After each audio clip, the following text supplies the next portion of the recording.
Hey guys, welcome to my channel.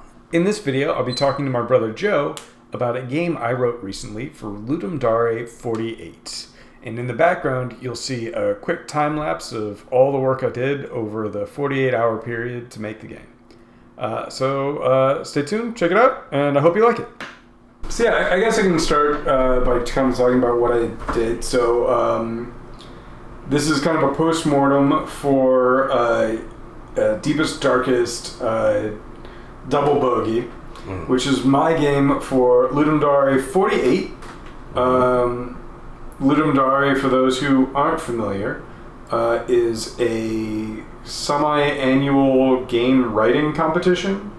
You've got 40, well, there's two versions. The version I do, you've got 48 hours, you work by yourself, and you can't use any pre-made assets. And you got to write a game in that amount of time. Oh, wow. Yeah, so it's always a nightmare for about 48 hours, and then afterwards you come out feeling much better. Yeah. And acting like it didn't just nearly kill you. Right.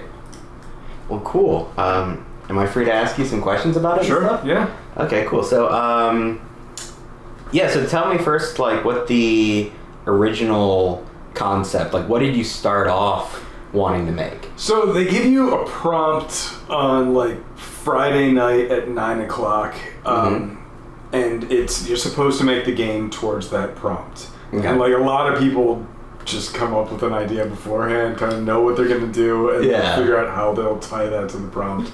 And if I was smart, that's what I would do too. Right. But I feel like I always go into it with the mindset that as soon as I hear the prompt, I'll be like massively inspired to do something, and so I don't want to have this other idea that's gonna like, this baby that I don't want to throw out. Right. And inevitably I hear the prompt and I go completely like mind blank. I have no idea what to do. So this time the prompt was deeper and deeper. Okay. And so as soon as I hear the prompt, I like ran outside. I walk around the block like 4 or 5 times, and then this time I walked around the block like another 4 or 5 times because I just could not think of anything. Deeper and deeper. Every idea I had was either like, all right, that's too much like work. There's no way I'll finish it in time, or there's no gameplay here. It's not any fun. Right. So I was thinking, because I had done that. ABAS like hypnosis thing. I was like, yeah, I could go deeper and deeper into the mind. But the more I thought about it, I'm like, this isn't going to be a fun game.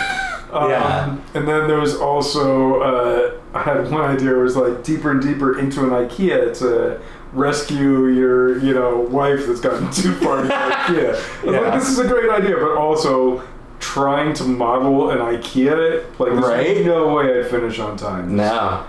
So...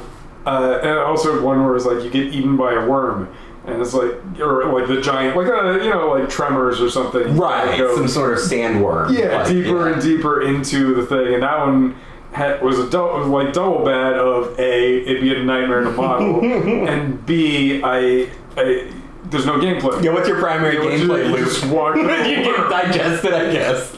So I finally settled on this because I didn't want to do dungeons because deeper and deeper, like that's the obvious. I also didn't want to do like ocean because deeper and deeper, that's the obvious thing. I finally settled on it's okay to do dungeons if the gameplay was different enough. So I decided to do this kind of golf in a dungeon type thing where you're trying to get deeper and deeper into the dungeon. Okay. Yeah.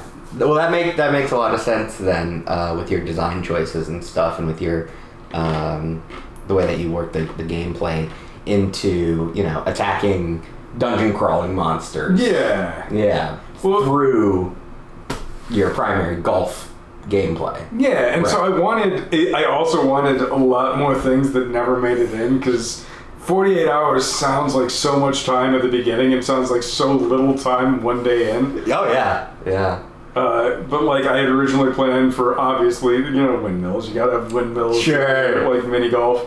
And that was always on my like, ooh, can I fit that in? Can I fit that in? And it eventually came down. I was like, no, you can't fit that in. Yeah. There's definitely, you know, at the bottom part where there's like a hole in the wall. Mm-hmm. For sure, I wanted like something that would like go back and forth. Oh, yeah. Some sort of obstacle, so you also had to kind of time base it. Because right now, all of the obstacles in there are just accuracy. There's no like worrying with time or any other sort of like difficulties. I really wanted those in there, but I just did not have the time to make it. Sure. Yeah, no, it makes sense though. So the one thing I want to ask you about is the ball design, because when you're doing a golf game, the first thing that you're always looking at, your player character is just a sphere. Yeah. I noticed that you gave yours a texture that wasn't just a texture, it actually impacted the way it would bounce and touch things. Yeah. So it is just a sphere. Oh, okay. As far as physics go. Oh, is it? Okay. So like what the underlying, so whenever you make a game, there's different models that like you use for different things. So like the model you see isn't the model the game's using for right. Well, I thought I had seen it wobble some, so It does, and I don't know why. It's one of those. It's one of those things where if I had more time, I could look into why it's doing that. Yeah. Nothing I did should make it wobble the way it's going. But when I was like, all right, it's a happy little accident. I don't know why it's doing that. Yeah. But it kind of looks like it would. I was convinced that was just it's just using a non-spherical contact box or whatever. Also, one of the side effects of me doing it sleep deprived. Is if you look closely, it is not. So there's these like the bars around the side, and it looks like it should be like a perfect like symmetrical cage. But I was doing it with no symmetry turned on, and it's way off. I looked at it like the day I was pushing it on, like, oh, this is way wrong. I was like, but at the same time, I don't have time to fix it, so it's just stay like that. I think that works thematically, though. I feel like a lot of the dungeon stuff, like it looks like a ball with like iron straps over it or something. And if it's being put together by goblins or some sort of, it was supposed to be something you could see in a catapult. Oh, okay. So the idea is like this catapulted thing that's knocking out these all the dummies are like clear, training target type things. Right. So it's you'd be going through knocking all that stuff out with this like catapult style thing. Oh, okay. Yeah, I like that. The time to make a catapult. The time to make a catapult, obviously. Yeah. Although that does remind me of Ribbit King. I don't think I've played that. You haven't played Ribbit King? No. It's that GameCube game where you play Frolf, where it's a golf game, but you hit a frog that's on a catapult. I think I've seen you guys play it, but I don't think I've. Yeah. So, anyways, at least it's not derivative of that. So that's the thing. Is every time I make one of these, I'll talk to somebody and they'll be like, "Oh, just like that other game that exists already." I'm like, "What?" Right. Exactly. So tell me about the level design that you came up with. It's kind of non-linear, which I think is cool. So it was supposed to be multiple levels. Once again, thinking, what I wanted was 3 or 4 really small holes. But as I started getting into it, I finished day. So you start Friday night, you've got all of Saturday, and then you have to turn in on Sunday. I finished Saturday night and I had barely got anything. I was like, it's going to be a lot easier to just add a little bit more to the one hole I kind of have than it will be to do the 2 or 3 new holes and try and settle that up. But so I wanted it to be kind of non-linear. I wanted it to feel like a dungeon. Right. If it's one path that's too much golf, not enough dungeon. I agree. It splits, but if you play it enough times, you realize it just barely splits. It goes in 2 directions and then immediately comes back together. Right. Yeah. But I could tell that was the design choice, because the first thing you're presented with is which way are you gonna go? Yeah. There's a left and a right, and left is almost impossible. It's this spirally staircase. And if you don't make it onto the staircase, you're never going to get to the bottom in enough swings. Sure, that's life. Sometimes you never make it. So, what sort of criteria do they use for judging these things, and how did you design your game towards it? So I really didn't design the game towards the criteria. Okay. But you've got... I accidentally botched it when I was uploading it once again because I was really tired, and I accidentally opted out of a bunch of things and had to beg the guy who runs the site to come like turn it back on for me. But there's like overall, I think mood, humor, graphics, sound, and something else that evades my thought process right now. But it's really cool. It's a good system for doing it because it's only people who wrote games that are allowed to submit or do judging. Yeah. So you're not judged by people who haven't just gone through the exact same process. I see. So everyone should have a good appreciation for... Yeah. When you see something that you're like, oh, that took some time, you know that took some time. Right. Even though it's 48 hours, so nobody's games are like breathtaking. Sure. Yeah. But still, though, I feel like you're looking for that novel or interesting thing. Yeah. So you did the sound design for this as well? Yeah, the sound design. In some of the stuff I've done for some of the games, I like do it early and I've got a good idea of what I'm going to do. And then some games, it is slapped on hours before I've got to upload it. Yeah. And this one was definitely hours before I've got to upload it. The music is like 4 bars. It's alternating 2 and 2. And I'm like, I just need to have something in the background so that there is music. And then all the sound effects are like 8-bit generated, like little clunk noises that I can stick on at the end. Yeah. I was running real late. Yeah. Well, so you went with like a dungeon theme, but I noticed that some of the interface items were like almost kind of neon a little. Yeah. I'm glad you picked up on that. So I did a game last time called Prayer Circle Peril, which was all done in this like really neon kind of abstract art style, and I liked it, and it was easy. And I was like, oh, that's great. Well, I'll do this one in the same art style. And then, so I started with those like side panels that are all blue, whatever. And the more I started working on it, the more I'm like, this doesn't work. And I just like started throwing it out, and I threw in like rock textures and things like that and made it more dungeony. I'm like, this is much better. Yeah. My plan was to scrap all of the neon stuff in the final release, but it just didn't. Right. Once again, ran out of time. I'm like, all right, well, some of the walls are neon. That's just the way it is. Yeah. I mean, I don't know. The aesthetic is what I've got right now before I, turn it in. Right. The rave in the dungeon. Yeah, the neon's nice because it looks cool. I can do a lot of cool lighting effects, but also it didn't take me any time. I can get like a decent look without... It's really, these things are fun, but it's really like how you're spending your time. Time is like the currency. You've got 48 hours, and if you want to sleep, even less than that. And so you're like, how do I, judiciously, plan out my time? And you start, I find myself looking for tools and things in my like off time that I know will shave down like huge portions of time sink. Right. Right now, I've got anybody who's like using Blender and Unreal. There's a plugin for Unreal called Blender Tools, and it's a plugin for Unreal is the Python's tools, but there's a Unreal plugin for Blender called Blender Tools. Okay. Yeah. It is super useful because it used to be like every time I had to export, I had to remember the settings because Blender and Unreal exist in different size things. Like the size for Unreal is different than 1 unit in Unreal is like 100 Sure. and vice versa. And they direct forward axis is like X and 1. You got to remember all these weird things. You have to do it every single time, and it's really hard. And this new tool, you don't even have to export. You just press the button, done, moves it over, instantly there. All the weird... It makes all the little tweaks for you. Oh, yeah, that saved Nice.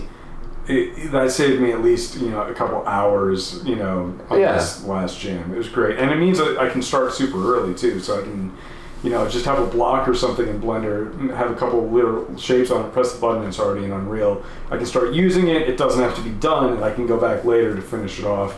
do whatever else I need and kind of do iterative development on everything. Like I started with building out walls in this, and I didn't have any intricate anything. They were just square.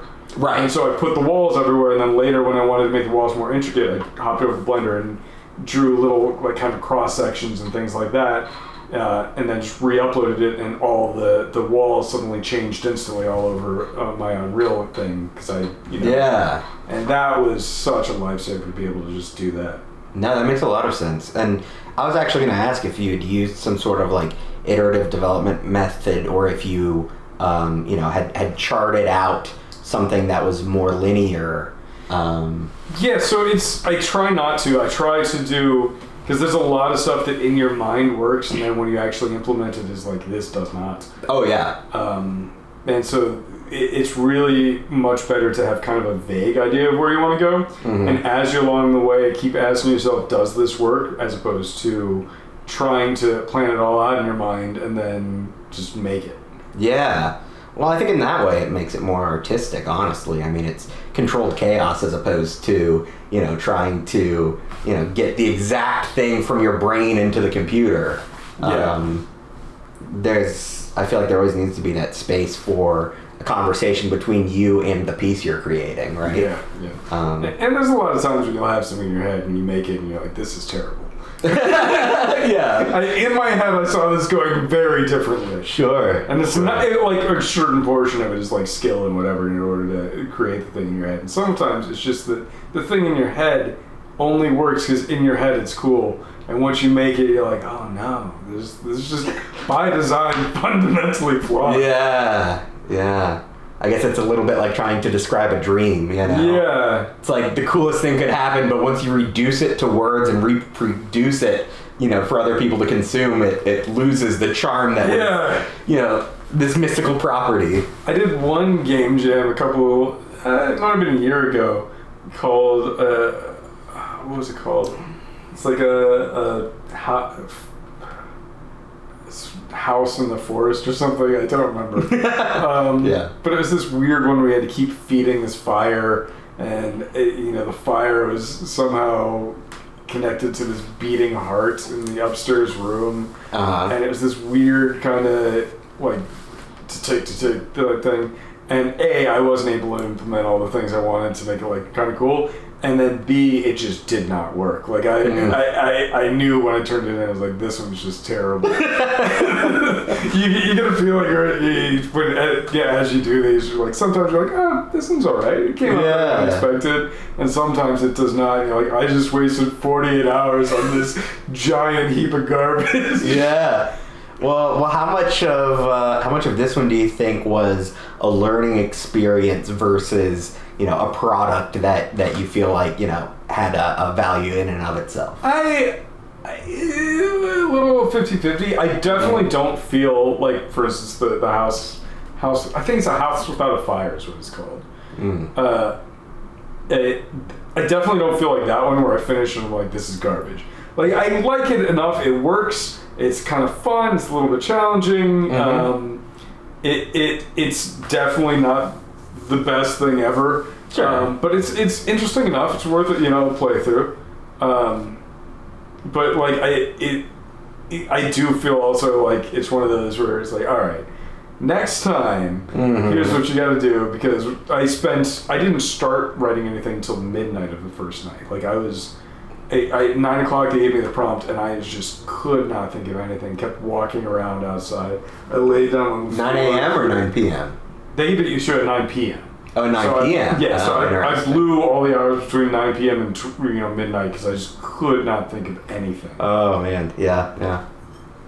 And when I finally did get something, I'm like, it wasn't even like that exciting. I was like, it's close enough. Go with it. Just go with it. Right? Yeah. At a certain point, and then like you were saying before, it's not as if it needs to be a finished concept until as you work on it. So even if you start off in the opposite direction that you need to be going, I feel like you can sort of, make incremental changes until you're in the direction you want to go. You can, But there's certain ideas where if you start on, you're like, oh no. Sure, yeah. I had one where I completely scrapped my first night's work altogether because it was so terrible. Oh, jeez. I've ridden myself into a hole. This is not going to work. And like Saturday morning, I started over from complete scratch. I'm like, I've spent a lot of time, but also I can't go the route I'm going because it's not going to happen. Yeah. No, I understand that. What are your takeaways from this one? Do you have any? For this one, I work more on the controls. The controls in my head were going to be all done on screen with like little buttons. I added the right mouse move and look thing later because of a bug. There's try not to get like too technical, but there's something called a locking gimbal problem. Okay. That Unreal has a lot of because it only uses 3 axes for rotation. If you try and like go left and shoot, it just flips out and it can't do it. And like, all right, well, I need some way to fix that, and I can fix it by taking taking advantage of the fact that Unreal handles a lot of that if you have like a character movement, so that you don't like any sort of like 3D thing, you can move the character and rotate them in any direction you want. And so I kind of piggybacked on that, but that meant I had to do the right click thing in order to change the aiming. There's better solutions, but there weren't in 0 hour. Right. I've got no time to fix this. And in doing so, I think I made the controls a little bit more intuitive, but I should have gone further down that path. Nobody has figured out that the plus and minus buttons change the velocity of your shot. Oh, really? Well, most people haven't realized that the buttons on screen are clickable. Like, they seem to figure out the swing is, but then they're like, but I couldn't, it takes forever to get anywhere because I'm doing this, like, tiny little shot. I'm like, well, there's buttons on there to change that, but, if it's not intuitive to the person, it's not intuitive to the person. You don't know what's going to be obvious. Right. Yeah, as the designer, you don't get to view it with that fresh eyes. Yeah. Is there anything else, you just mentioned, is there anything else that, is sort of like a poster over a hole in the wall? Oh, there's lots. It's mostly poster. It's mostly poster. There's very little wall in there. You'll know there's a few bugs that I could not fix. You noticed one on your first roll through. You accidentally landed on a barrel that had already exploded and shot you up again. Yeah. If you aren't the reason the barrel explodes, it doesn't know it's been exploded. So, like, if you hit a barrel and the barrel explodes and it blows up the barrel next to it, that next to it barrel is still there. And so it's invisible, it doesn't show. You accidentally roll into it and you explode a second time. You're like, that was weird. Yeah. It's because, but that was just one of the bugs I could not fix. Right, right. There's a couple of areas where you kind of roll weird, and it's just because there's kind of overlapping colliders. There's a bunch of issues with the light maps not necessarily matching up, so like a couple of areas where shadows suddenly stop on a direct line. I probably could have fixed that if I had more time, because it has to do with like the resolution of the light map, but I did not have enough time. Yeah, there's lots of bugs and lots of kind of patching, and that's just how it is when you've got 48 hours to Right. Yeah, no, I mean, it has to be held together with tape and glue. Yeah, there's lots of tape and glue. One thing I did do this time, which I haven't done in previous game jams, that really helped, is I built out something. So there's a method of creating levels called kit bashing, where you create like Lego pieces for the things you want to make instead of the things you want to make. So the level is created out of a bunch of tiles of a specific size, and that way I can kind of generate the whole level pretty quickly by copying and pasting stuff all over. Generally, I usually use there's these BSD tools, which are binary something. But but that allows you to kind of use, squares to say, hey, this much has mass in it, and then you can add another one that's like negative and be like, except over here, this one doesn't, and so you can kind of plop those together. Oh, this was like some sort of what's it called, Euclidean? Yeah. This is much better because each one of those like little kit bash pieces I can use all over the place. I can add more detail to it, and I can kind of I can make sure that UVs and all the mapping and all that kind of stuff are correct within the individual element, and then they will be everywhere. Yeah. And so that saved me a lot of time. It was nice. And I generally don't do that because it takes so long to move stuff back and forth between Blender and Unreal. But in this case, I had those Unreal tools, and so I was able to just keep moving back and forth really easily, and it was really good.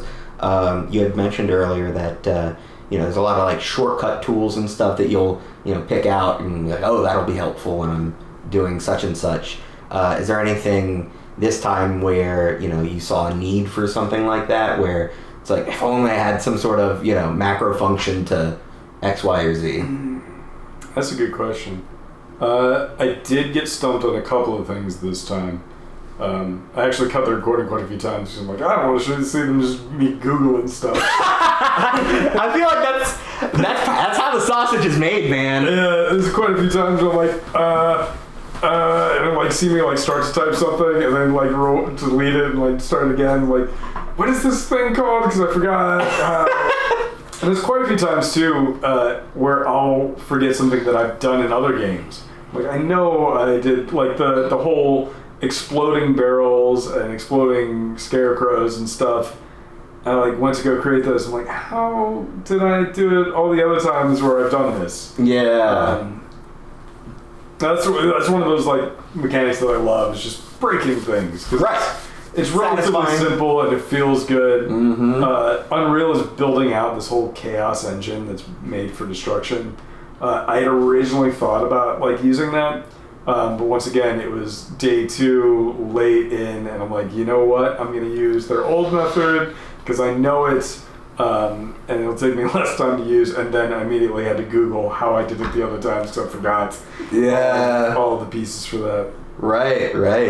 Well, you were talking about how you don't particularly try to have an idea going in, but do you do any sort of like warm-ups or prep work? Oh yeah, so I'll make sure I'm up to date on like the newest stuff. I'll read through because Unreal comes out with new versions all the time. Right. Like release notes, incremental notes. They have new features and things. I'm always like trying to make sure I'm at least up to date on the newest stuff.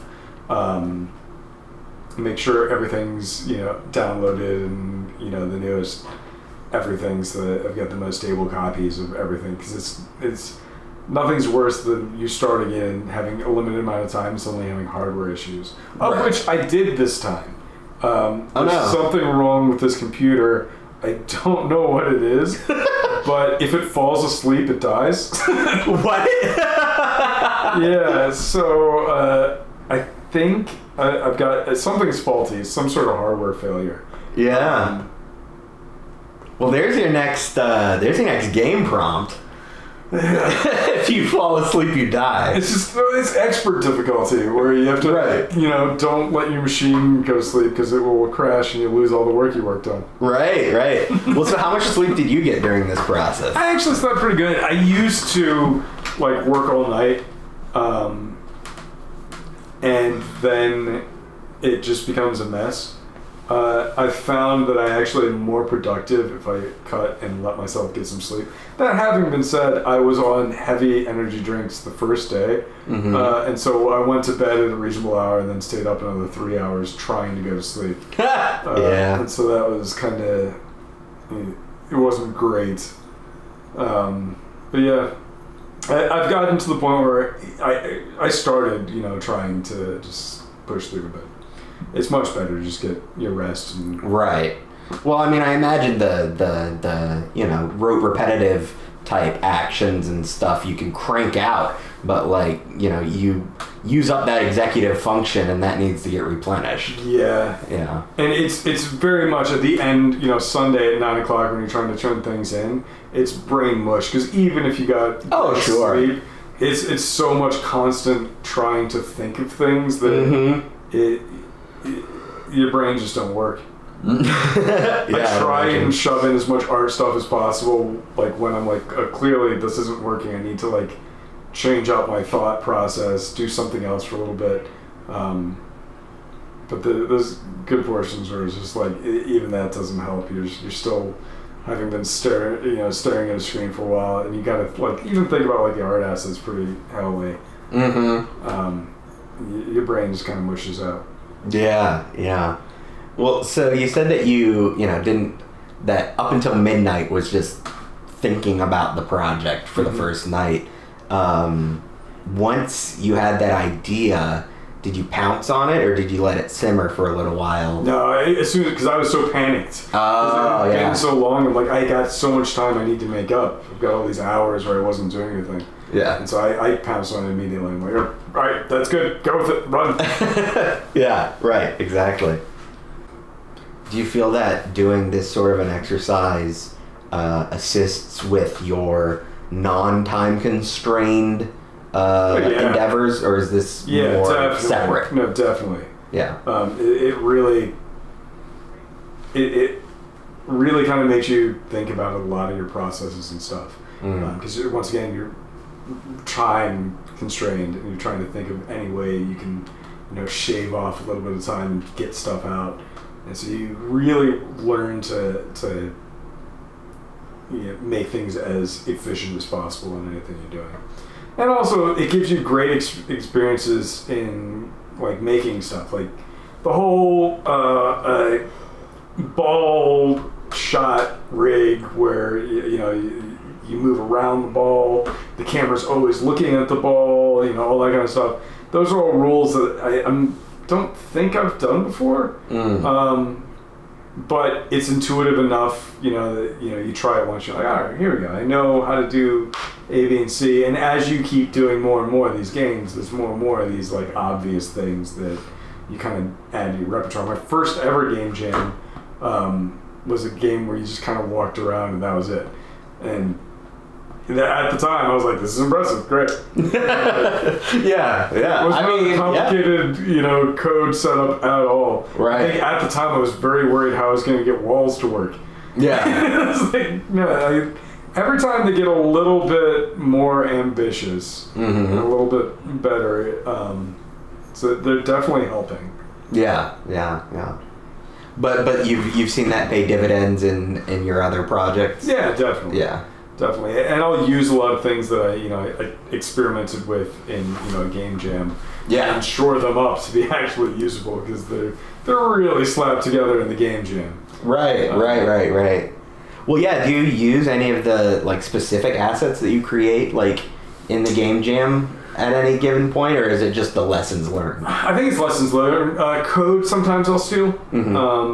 Because the code can sometimes be useful to have had, certain things that are reusable. The assets themselves are usually so slapdash that they're not useful. Right. Yeah. But I'll steal some code and stuff, and I'll steal a lot of ideas and a lot of workflow. I really kind of nail down my workflow for this kind of stuff. I've got everything. Sometimes I'll either start it in Blender or I'll start it. In Unreal itself, I can kind of just make a box that's the shape and size of exactly what I want to be here, make sure it fits there, and then move it to Blender and kind of carve out the actual thing I need to be there. And then from there, back and forth between Unreal and Blender, and then I'll UV map it and send that to Substance Painter, which allows me to paint whatever I want on that object.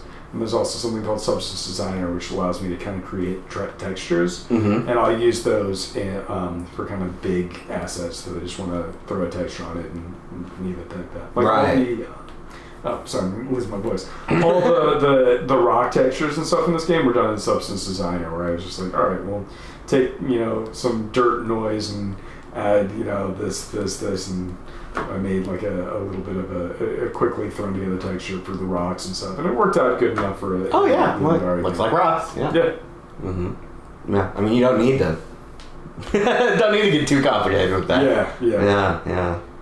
Does that go into your like? have you had ideas where you feel like, you know, it's really cool, and then, you know, you partway through you realize that some of the less intensive parts are going to be super intensive? So, like, for example, if you created a game and you're like, oh wait, this would need really, you know, labor-intensive textures to accomplish what I'm trying to do. Yeah, and I think that also becomes one of the things that's really helpful in later game jams that I've been in that position where I'm like, oh no, this thing that I thought would be easy is a nightmare. You know, I've built my game around it. Yeah. So, like, that's one of those things, like, now when I'm like thinking about ideas, I'm like, can't do that. Can't do IKEA, too many shapes, too many, you know, things. Oh, yeah. I can't do, you know, it's like one of those, like, you start to think about, all right, I can't, you know, definitely can't do that. It's way harder than you'd think it would be. Right. So yeah, I've gone down that road a couple of times. One, I wanted, in one of my games, it was all about, like, chopping down trees. Mm-hmm. And so it needed, you know, you're chopping down this forest, basically. Right. And so it needed tons of trees. And so I was using something called instant static mesh to handle all the trees. But instant static mesh doesn't do well with doing changes to those trees once they're up. Right. And so it was a gotcha that I didn't know about until I had already made my entire game about chopping down trees. After that year, now I'm the Lorax and I'm against chopping trees. It's like I spent so much time on that the rest of the game never got finished. Right. And so it's a game where you can kind of play it for a little while, but there's no end and it doesn't like work. That's because I absolutely ran out of time because I had spent so much of it playing with the trees and construction and all these things that were fun projects to kind of work on, but were way too complicated for a game jam, and I just got carried away with it. So yeah, if you have any other questions, it's good. Otherwise, I think we're pretty much there. Yeah. Nothing that comes to mind right now. All right, cool. Well, thanks for coming over and playing the game and talking to me about it. Anybody, if you're interested, you can play the game. I'll have the link in the description below. And thanks for watching this video.